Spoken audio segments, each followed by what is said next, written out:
Uganda goes to the polls in early 2016 to elect its president, members of parliament and other local leaders. Ahead of the debate about the participation of Ugandans in the diaspora has been reignited. This is as the Uganda North America Association Convention continues in New Orleans. Uganda's ambassador to the US says the status of Ugandans with dual citizenship needs to be readdressed to allow them vote. They demand for voting rights. They may not have said it so far, but the demand is there. They want to be part of. Despite the fact that Ugandans abroad will be left out of the process, many of those at the conference said they would like the country to have a credible leader. Their merit, what they have been able to do, it's not about what they are promising to do, but what they have done already, and being able to acknowledge a lot of the various contributions that they have made, looking at the various factors of how have they made an impact in the local state, how have people been able to benefit from some of the various policies that they've put in place. For the last 30 years, so many years, 20 or so, there should be faces coming out to stand out, to be able to compete in these positions that, with full support from the audience, from the people, first of all.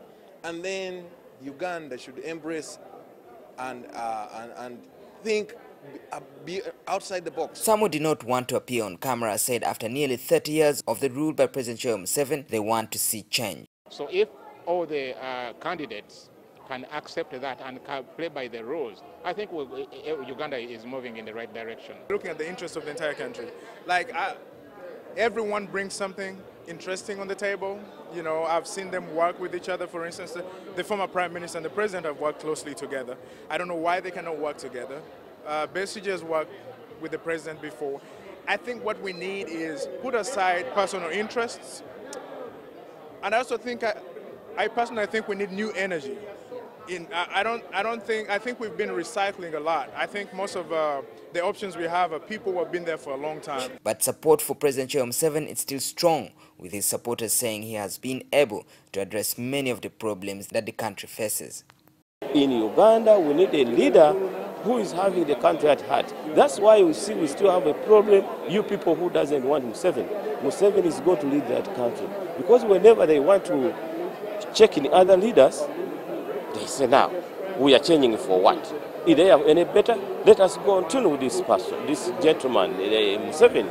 In the person of President Museveni, people of Uganda have a leader, and they still feel that he is more capacitated and able to lead them for the next 5 years. And looking at other opposition that are being presented, I do not see very new ideas that they're coming up with.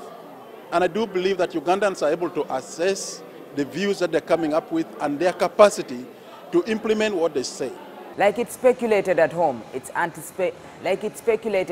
here in North America, it's anticipated that the presidential race will be between John Patrick Amama Mbabazi, the former Prime Minister of Uganda, and Dr. Kizza Besigye, who is now the FDC flag bearer, and of course President Museveni.